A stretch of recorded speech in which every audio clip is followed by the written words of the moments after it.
Recoucou, donc bonsoir tout le monde, nous sommes toujours le vendredi, il me semble, le 27 octobre 2023, je vais me rapprocher, voilà. J'espère que vous allez bien. Donc je vous avais dit il y a très longtemps qu'il y aurait des révélations, je disais aussi des mises en lumière sur pas mal de choses en tout et pour tout. Déjà on connaît un petit peu donc les effets de, comment je pourrais dire, on verra si cela passe, Pfizer. Voilà, puisque l'autre fois j'ai pris le bus et j'ai rencontré une dame qui promène son toutou, qui est malade. Voilà, c'est un York. Et souvent je la rencontrais le dimanche matin. Et, euh, et dans le bus, elle était assise, bonjour, tout ça, j'ai dit debout, enfin bref, je ne vais pas vous dire les détails. Et elle en a parlé à une dame qu'elle connaissait, qui était à côté d'elle, en ce qui concerne les injects Pfizer.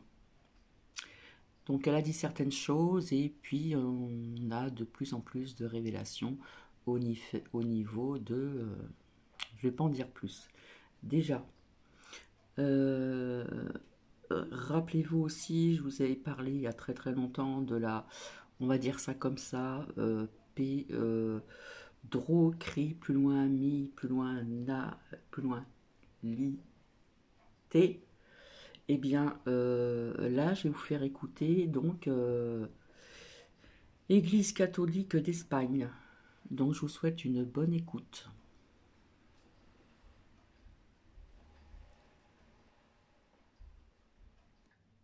Européenne. En Espagne, plus de 200 000 mineurs auraient été victimes d'agressions sexuelles de la part de religieux. Révélation d'un rapport d'une commission d'experts indépendante. L'enquête s'est appuyée sur des experts en droit et en assistance aux victimes, ainsi que sur les témoignages des victimes elles-mêmes, afin de déterminer les responsabilités et d'offrir des réparations aux personnes affectées. Actuellement, plus d'1 million d'enfants étudient dans quelques 2500 écoles catholiques espagnoles. On retrouve Sarah Maurice, notre correspondante à Madrid. Que révèle ce rapport, cette enquête? Alors, le défenseur du peuple qui a fait ce rapport, c'était le premier rapport sur les abus sexuels par l'Église catholique ou par les prêtres et les professeurs catholiques en Espagne. Et ils ont parlé d'un sondage de 8000 personnes. Ils ont dit que plus qu'une pourcentage des gens qui ont répondu à ce sondage ont dit ils ont su faire un abus sexuel par quelqu'un dans l'entourage de l'Église catholique. Et ça veut dire plus que 400 000 personnes en Espagne.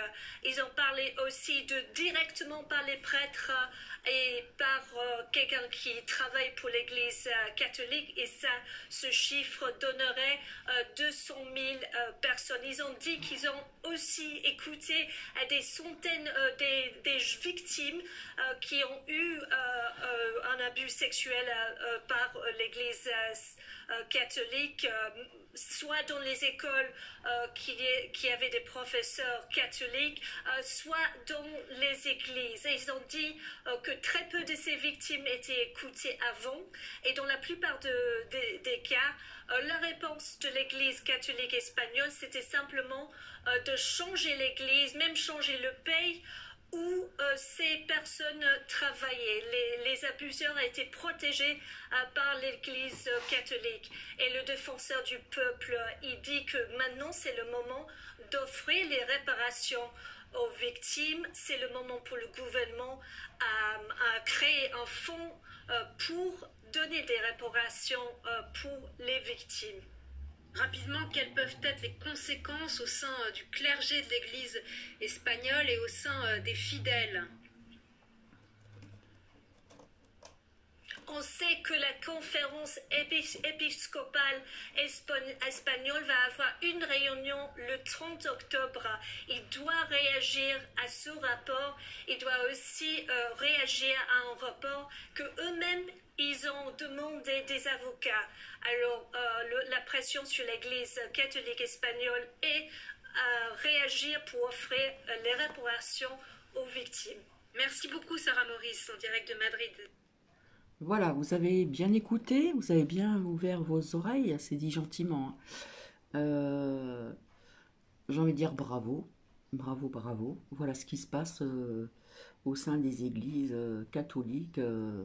Alors là, on parle de l'Espagne, mais il n'y a pas que l'Espagne, hein, d'accord? Bref, je pense que vous avez compris.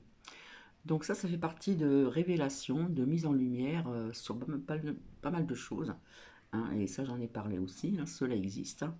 Voilà, voilà. Et pas que en Espagne. Et je vous avais parlé aussi il y a très longtemps de tunnels, hein, voilà. Donc on vous montre des tunnels pour la guerre, mais il existe d'autres tunnels où c'est gravissime. Voilà, je vais vous laisser. Sur ce, je vous souhaite une bonne soirée.